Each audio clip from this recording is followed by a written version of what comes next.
Okay, welcome everybody to our workshop today, and we have with us Jenny Loughran, who is a volunteer for Great Minds, but she is also one of the leads for Action for Send, which is a peer-to-peer support group, and also a parent. So we're going to talk to Jenny today about the EHCP process, and Jenny knows quite a lot about that, having been through it herself, and we thought it'd be really good to share information from somebody who has lived through that. And you've actually gone through the parental request, haven't you, Jenny, directly? So Jenny's going to talk us through how she found that, and actually myths and conceptions around that and what it should look like now, knowing coming out the side. So off you go, Jenny, away you go. Thanks, guys. Thank you to everybody who might be tuning in now or maybe later. Really, really appreciate it. And I have got a big smile on my face, but I didn't have a big smile on my face at the beginning of the process because I found it quite stressful. I think for me, at the beginning of the process, I didn't know anything. And I think that's the first barrier, not knowing your information and not really understanding the process and the whole legality of the process and your rights as a parent. So at the beginning, I was very naive. And also upon reflection, I should have requested a lot earlier. So I should have pushed a lot earlier. And around my son's diagnosis, he wasn't diagnosed until kind of year 5, although diagnosis isn't really anything to do with requesting the EHCP because you don't need a diagnosis to request an EHCP.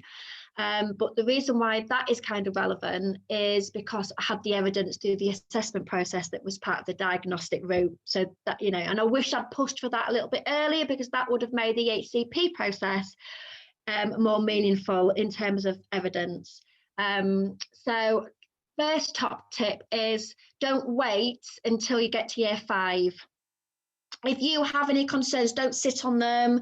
I think sometimes schools might say, well, let's just wait another year, let's just wait another 2 years. And before you know it, you're hitting year 5. And a lot of schools will then agree to assess in year 5 because they're looking at themselves. They're doing a lot of extra assessments because they're preparing their children for SATs. You know, and so that's why they said, oh, actually, yes, he's 3.5 years behind. You know, and when you get to 3.5 years behind in year 5 and you're entering into year 6, which is SATs, that's not a good place to be going into secondary school, being 3.5 years behind. So I wish I hadn't waited, or I wish I'd had more information at that time of my life and not waited till year 5. So don't wait till year 5, guys. Don't wait till you get to that year 5. It has to be before that. So when I kind of realised that the request wasn't going to happen, I thought, okay, I'm going to start having to do a little bit more research and not relying on the school to put things in place. I can't afford to wait any longer. My child can't afford to wait any longer. So that's when I kind of, there's a little switch. And I can remember the day that happened because the Senko said, I haven't got time to put a request in for an assessment because I'm already doing 2. And I only get 1 afternoon a week off. And so that's when I realised, right, so I'm going to have to do it then. So I kind of took ownership of that. I didn't just do it. I armed myself up with knowledge. So I went straight onto the internet. You know, the internet's a great thing. The information is there. So I accessed 2 really important bits of legislation. One was the SEN Code of Conduct. It's a massive piece, but I've kind of skimmed through it and made it relatable to our circumstances, and the Children and Families Act 2014. So in this part of the process, the Children and Families Act 2014 became my Bible, because that piece of legislation enables children and families to have a voice. That's one of the reasons why it was legislated in the first place, in order to give parents back some control, if you like. So it's a fantastic piece of information. So Children and Families Act 2014. So I very quickly realised that actually I didn't need to wait for the school. I could put a parental assessment in myself, a request in myself. I had lots of evidence because I'd been working with other services at that time anyway. So I had lots of evidence on my own to be able to submit. I did, out of respect, let the school know that that I was putting that request in, because that kind of kicks off an assessment anyway. As soon as that parental request goes in, it kicks off an assessment, and then they contact the school, and the school have to participate, really. So actually, I think I would have preferred if that came from the school, because it didn't look great on the school at the time, because as part of that assessment process took place, it became very obvious that actually he did need an educational healthcare plan, and it should have happened a lot sooner. So yes, the assessment process identified that the school should have acted sooner. And so once I kind of kicked that off, it was pretty straightforward, the assessment stage. However, I did have to take ownership of the evidence that was submitted, because the first time round it was knocked back. Okay, so be prepared. You know, at the time, I wish somebody that I had sort of another me, cloning myself to tell me what I'm telling you now. Be prepared for it to be knocked back first. Lots of educational healthcare plans get knocked back in the first round. To prevent that, part of your role as a parent is to be able to make sure that the evidence comes from the school and that evidence is strong. So ask those questions. Ask for a meeting with the SENCO.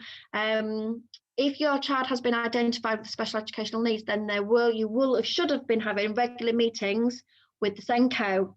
Okay, so ask for that meeting and find out what evidence have you been collecting as part of, they call it the graduated approach. So when a child has been identified as having SEN, so this is maybe nothing to do with an educational healthcare plan, this is what comes before.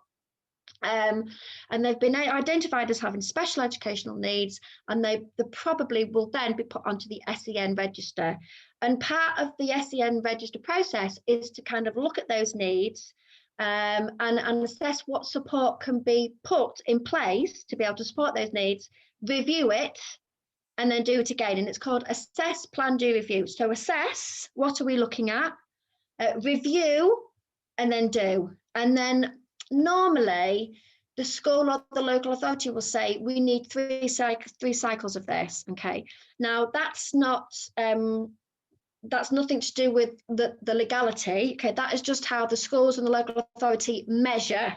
Okay, the only in terms of legal framework for your child to be for you to put an educational healthcare plan request in is that, one, has your child been identified with SEN, and two, are they on the SEN register? Those are the only two legal requirements.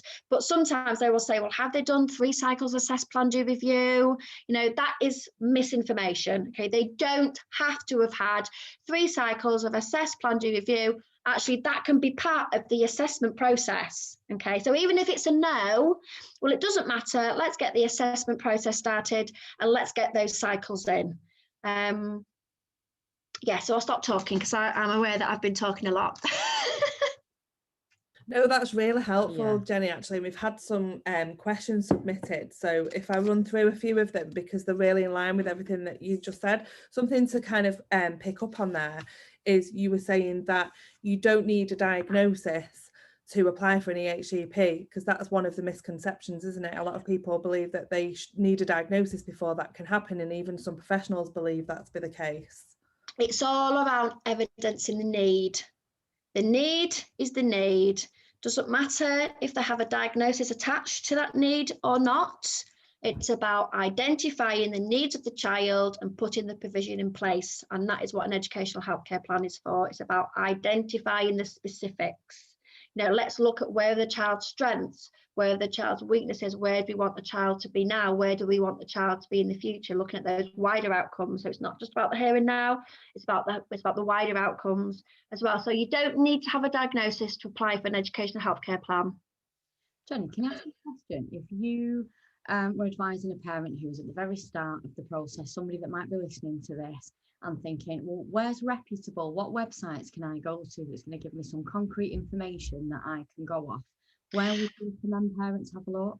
Okay, so I will share where I've been, and I've been on quite a few. So Ipsy is really, really good. They absolutely know what they're talking about. They're fully qualified and trained people to be able to give you that legal framework, that legal advice that backs up that information. Really, really good website. And SOSN, some people know it as SON, SEN, or SOSN. Again, they're fantastic as well. You can go to Sendias, they can give you some really useful information. But for me, I have used SOSN and Ipsy, and again, referring back to the legislation, which is the SEN Code of Conduct and the Children and Families Act 2014. And in terms of other acts as well, it's really good to look at the Disability Discrimination Act and the Equality Act as well. So all that information together will really give you really strong foundations to be able to go forward. Thanks, Jenny. We'll put the details of those into the details of this video and podcast as well. And is it Ipsy that has template letters and template emails? So thinking, oh, how do I phrase this to the school? I don't really know where to start. Yes, they'll even provide a template for you to make a parental request for an EHCP. Brilliant. So they have templates for absolutely everything, complaints, EHCP parental requests, lots of things. So anything that you feel that you're having to take ownership of, they have a template for, and it's really, really good. And they've got all pieces of legislation in there as well for you to call upon. So I found that really, really useful. And sometimes you have to be in the right mind frame. So again, it's all right saying the information is out there, go and research. But coming back to mental health, that takes a lot out of you. You know, and I've had periods where I just can't face it. I just can't face it. It's a bit of a trigger for me. So you really do have to be in the mindset to be able to kind of take that ownership and go and read that information, process it, and then use it in the right way, which can be quite difficult, which I suppose that's why I try and kind of help my families in terms of parental tips and how to try and how to make that process a bit easy for them, really, because it is a really, really stressful process. And actually it was set up to make it easy for parents. You know, that was the whole purpose for the EHCPs when they came in to replace statements. The whole purpose of the EHCP was to make it an integrated approach, you know, and linking into the Children and Families Act 2014, it was supposed to bring services into an integrated way of working. And unfortunately, that hasn't happened. So you have to kind of drive that yourself. And in terms of going back when I was talking about the evidence, so sometimes the need can be the needs, but it's about evidence in it. So I identified that actually when I requested, because there's other bits of information that you can use. So I realised there was another really good, useful piece of information called the Freedom of Information Act. So that allows you to be able to ask for that information. It's your child's data, it's your child's information. You are entitled to request that information through the Freedom of Information Act if the school is saying, well, we can't share that information. And you can ask about the evidence that they've done. So when we go through the assess, plan, do, review, and you say, can I see what you've been doing in order to help my child progress? Because, you know, even if they haven't got an educational healthcare plan, they're on the SEN register. So there's certain things that the school have to do in terms of regular reviews and feedback and communication. You know, we're going back to that integrated approach when they're on the SEN register. And so part of that work should include sitting you down and looking at what the school have been doing to put things in place to help your child progress within its own potential. And that needs to be all documented term by term. So the fact that the school, in my circumstances, hadn't done that because the panel said there was no evidence, there wasn't enough evidence, actually I argued that actually that was on the school. And then, Joseph had already been identified as having an SEN. Why had they not followed that process then? Why was there the lack of evidence? So that was actually evidence enough in order to overturn that decision and assess. So the local authority had a duty then to assess because the school hadn't evidenced. So it's about using that information. And so in the end, because the school hadn't provided the evidence when they should have, because Joseph was on the SEN register, then I reminded the local authority of their duty to assess, and that in the end is how we got his educational healthcare plan. So Jenny, just going back to the parental request for parents that haven't ever made that application before, And you were saying that some schools say they may not have time to put an application in for an EHCP. And I know as well, some local authorities have rules where you can only apply for an EHCP in certain years, which isn't in line with the law either. That's kind of something, another myth and conception we can come on to in a bit. But they're at that point and they say, right, I want to do it myself. Where do they send that to? So they'll go on the Ipsy website, get a template, submit a parental request. Where do they send that to? The local authority or the school? So it goes straight to the local authority. Okay, now you can say that again. Sorry, and what team would that be? Well, that would be under each local authorities have different teams, but it would go to when you put a request in for an educational healthcare plan, it will go to an educational healthcare plan coordinator. So within a local authority, you've got your different departments. So you've got your children and disabilities department, you've got your SEND department, you've got your educational healthcare plan department. So you've got an overall SEND department, but within that department, there's the educational healthcare plan team, there's a children and disabilities team. I sent it to my local authority and I actually hand delivered it first of all. So I hand delivered mine because sometimes educational healthcare plans can get lost in the post. So I handed mine in and got it signed for. But I do know, and in this local authority as well, they've put it online as well on an online hub. So you can email it as well. So if you go onto your local authority website, the information on there could be on the local offer, or it could be under special educational needs and disabilities, and it will tell you on there where to send that request specifically. So it will have a whole department for educational healthcare plans, but it'll probably sit under special educational needs and disabilities. So it's up to you how you do it, whether you've got the option of hand delivering it and getting it signed for. I did, because I wasn't doing online at the moment. So I posted it and I took it by hand and got that signed for. Because there's all timescales attached, and I wanted to be really clear around my timescale and when it hits that local authority officer's desk. From there, you've got 20 weeks in order from request, assess, decision, and let's start looking at the final draft. You've got 20 weeks altogether. So coming on then to the evidence, you've spoken a lot about evidence and about evidence that you collated, but also evidence that school should be collating. What evidence and what does that look like? Does it need to be teachers building evidence from lessons? Is it evidence that you're building from home? What is it that will help that application?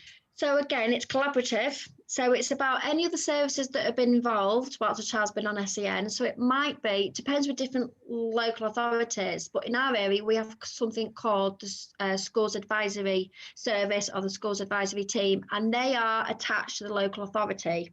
Okay, so it's free for the school to use. It doesn't cost the school any money. And so they've got concerns around a child that is presenting with special educational needs, okay, and they've put the interventions in that falls in line with kind of the guidelines, because each school gets normally a budget of around £6,000 per head.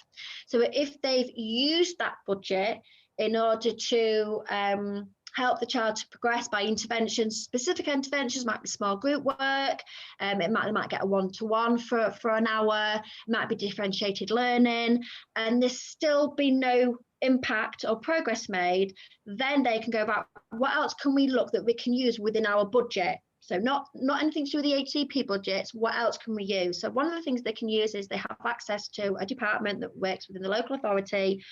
In our area, it's called the Schools Advisory Team, and they will come into the school and they will observe the child at school, and they'll spend a full day, and then they will be looking at all areas of development. So they'll look at his cognition, they'll look at his emotional social development, they'll look at his physical development, and then they'll collate a report. Some reports I've seen 3 pages, some reports I've seen 10 pages, and they will put recommendations in place. Now, recommendations, remember, aren't legally bound, they're just recommendations. And so normally the school will say, well, let's put the recommendations in place, and then let's see, but let's remember, this is some things that schools will say, well, let's do this first. Let's get the schools advisory team in first. Let's do 3 cycles of assess, plan, do, review. And all that time's ticking. And all of a sudden we're up to year 5. And we don't want to get to year 5. And so yes, that's one of the interventions that can happen, and it's free. That's a free service to the school. But again, that is something that I pushed for. So I pushed for the school's advisory team to be involved, but unfortunately that part was a bit frustrating because I couldn't make a parent referral. And it's interesting because a lot of parents may be advising school about things that the school have access to that school may not necessarily be aware of. So if they've got somebody who's newly qualified, for example, or who has come in from another area to work in a different local authority to the local authority they're used to, they may not be aware. So they might be moving from a local authority that doesn't have that option into a local authority that does. So it's helping always upskill the professionals involved with your knowledge in a polite and professional way, but also in order to help them be aware of what is available in that area for them to implement. And I think sometimes as well, being a person that used to work in a school as a TA, you know, because my life is SEND, because my children have SEND, and it's in my personal interest to find out what's in the local area, I was finding that I was actually informing people that were really above me in terms of scale around what was available in the area.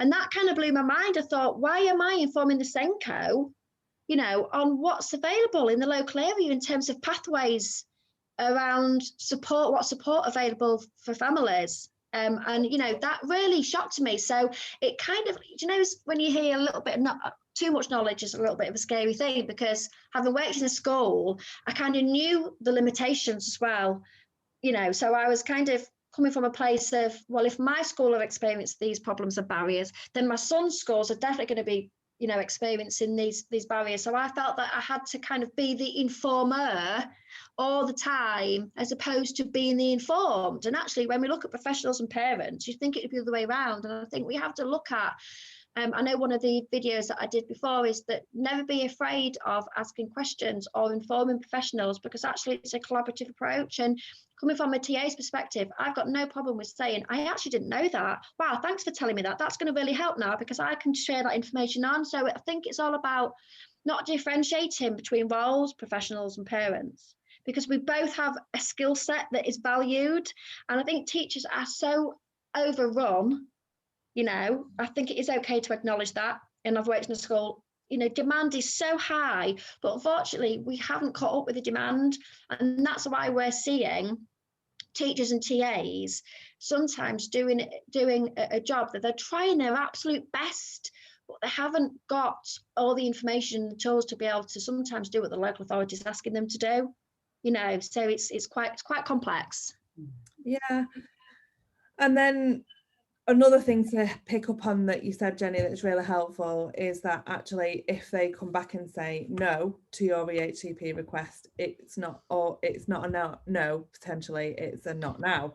So you can reapply as many times as you need to. As many times as you need to. And I think it's about 80% get knocked back. So it's quite high. Sometimes I think that's a delay tactic. So don't be disheartened if you get a no straight away. Sometimes, like you've just identified, it's a no, but maybe it's just not a yes right now. So you have to push. If you believe in your heart and you feel that you've evidenced enough, but unfortunately there's flaws in the system that is preventing from the panel seeing it, because don't forget the panel don't get to see the child, and the information is only as strong as the referral. So it could be so simple, like the person that's written the referral hasn't included all the relevant information, and there was so much information missing from our first referral, absolutely loads of information that was missing. So I made sure that once that request had gone in, I was literally going into school and having meetings with the SENCO and the TA about the information that I wanted in. So nothing was sent off before I'd looked at it, nothing. Because sometimes what schools tend to do is they tend to do their work at school, and then they send a form to the parent to say, let's collect your views. But actually that's not enough, because sometimes the forms don't have the opportunity to collect information. And in so many different, well, definitely my experiences and some of the families that I support, the evidence is there, it just hasn't been pulled together. okay, and it hasn't been documented. So when we talk, like you and I are talking, sometimes the information is lost in translation and then it's not documented. And that's something that goes to panel. That is what happens. So it's really important as a parent, you can absolutely take ownership of that and make sure that all the evidence is there before it even goes off. Interestingly, I went to an EHCP review recently, and I've been to quite a few now to support our families. And really interestingly, this one that I went to, I thought, you know, it's a really good shared learning activity that so others can take on board how they did it. And we went to the review, and it was led by the school. It was a specialist provision, which is why I think potentially it was done this way, because they have a lot more awareness and knowledge of the incorporation, and how, you know, treating parents as the experts they are is really important. And what they did is they put sort of big A3 sheets up all around the wall in the room with the different subjects headings that you have got on an EHCP, and they talked through every single section of the EHCP and then wrote on, you know, your big sheets of paper to make sure that mum was happy with what they were putting in, and they implemented their bit, but checked with mum and explained to mum the reasons why they think what they think from what they're observing, and then mum was able to add hers, and then they collated all of that information and built the EHCP from there. And it was really collaborative and one of the best I've seen, actually. And I think that should be done more, because also having a visual for a parent who might just be going through it for the first time is really positive, because, you know, it helped me as well. You know, I've been supporting parents with EHCPs for some time, but even just for me, seeing that visually was really helpful. And I thought, you know, that is the best way I've ever seen it done, to be broken down so easily like that. Yeah, and I think people get kind of stuck on seeing an educational healthcare plan as something that is just to do with education, and it's not. And I think when we have these, you know, collaborative meetings, it is all about integration, and there's a lot of crossovers between education, health, and social care, you know, and that is why the educational healthcare plan was formulated. It's supposed to be integrated, and all of these different departments have got health, social care, education, they're all supposed to be working collaboratively, and there's a lot of crossovers, and sometimes that does not happen. A lot of the time that does not happen. And, you know, going back to what you were saying about listening to the parents' views and everything, in order, I think, to collect parents' views, we need to help the parent to understand how she can use her views in a positive way, because I don't think parents fully understand that how important their views are and how they can use that Children and Families Act 2014, but actually remind other professionals in their services that piece of legislation, because I don't think sometimes that understanding is there either, you know. And it's also about filtering that information down from the SENCO to the teacher, because what I found sometimes is that I can have a conversation with the SENCO, and actually the teacher is completely, totally unaware of what's even going on. And it is the teacher that's in the classroom all the time with the child, and sometimes we get a little bit of a separation between teacher and SENCO. So that was a barrier for me. And definitely in terms of experience as well, because it's all like, you know, the SENCO have the information, but actually it's the teacher and the TA that need it as well, even more so sometimes, because I think the SENCOs tend to get caught up in so much paperwork. There's so much paperwork, it's ridiculous, and it stops the SENCO from doing the supportive work with a child. And actually it's the teacher and the TA that are doing the supportive work with the child. So yeah, there's there is a lot of barriers. But in terms of going back to the integration, the children's voice, what I did is, because in the past, again, going back to the beginning, in the past, I would get a little bit of piece of paper saying child's voice, and it'd already be filled in, and the school had already filled it in, and the school had sat Joseph down in a kind of very adult-led way and said, how are you feeling at school, Joe? Well, Joseph, and it's all right for me to use Joseph's name, Joseph has given me full permission to use his name because he just loves people talking about him. So I just need to declare that. And he would give them a masked response. And he would say, I'm happy at school. I love school. I'm happy. When actually it was the opposite. And said, but they'd recorded that as his voice.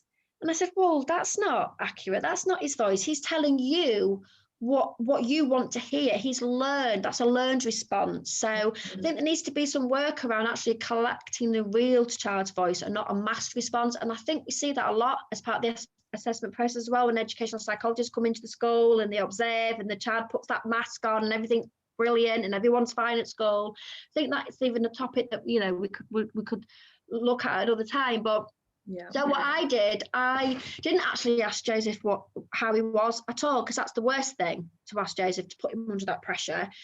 So I collected statements from him over about a 4-week period. So anything that he would say at home, whether it was about himself, whether it was about the thoughts of outside the home, whether it was thoughts around his friends, his family, time at school, if he was having a meltdown, and I would just write it down. And actually, I ended up with about two pages of A4 of just Joseph, and it was really, really powerful. And I arranged an emergency review of his educational healthcare plan, because, you know, it was agreed, and then a term in, I didn't feel it was working, so I called an emergency review because I didn't feel that the plan was working, which we could look at that another time because my way of running out of time.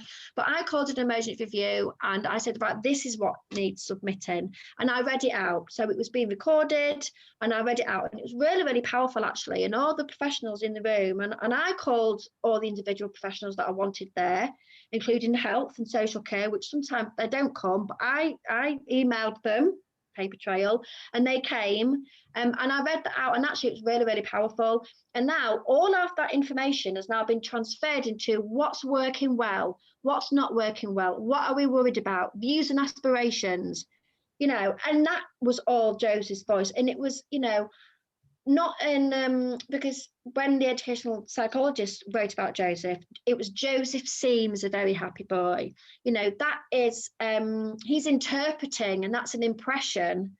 That's not fact. You know, he doesn't seem a very happy boy. You know, that's not what an educational healthcare plan is for. So I literally transferred that child's voice directly onto the paper and said it needs to be Joseph's words. Can I ask a question? Was it difficult to get the educational psychology appointment? Because that's often something that we hear a lot. It's a barrier getting the educational psychology assessment, school only buying a certain amount of sessions per year. Was that a barrier? And just to clarify, when you put your parental request in earlier, that then triggered an assessment, you're talking about an educational psychology assessment that school then arranged just for parents that have sort of no knowledge of the process at all? So that triggered the educational healthcare plan assessment. And as part of that assessment, an educational psychologist will come into the school to assess your child. There can be other assessments, but educational educational psychologist is part of those assessments. So yes, but that meant then more work for the school, because then the school had to get all the evidence out, and, you know, they had to fill lots of forms in. And so I'd essentially given them more work than they didn't really have time to do. And that's why they kept battering me back. So yeah, that kick-started the assessment process off in terms of the school side. Around the educational psychologist, for me, it wasn't difficult getting them in, because once that process had started, by law, it has to happen anyway. So for us, it wasn't difficult. What I found was they only observed him at school, which for me, I would like to see assessments moving forward beyond school, because, you know, children's worlds, you know, if we're talking about health, and if you want children to be healthy, go beyond school. And children will present more in an honest way at home, because home is a safe place. Yeah. So I do, and when we're talking about wider outcomes, and educational healthcare plans will look at wider outcomes, so life beyond school.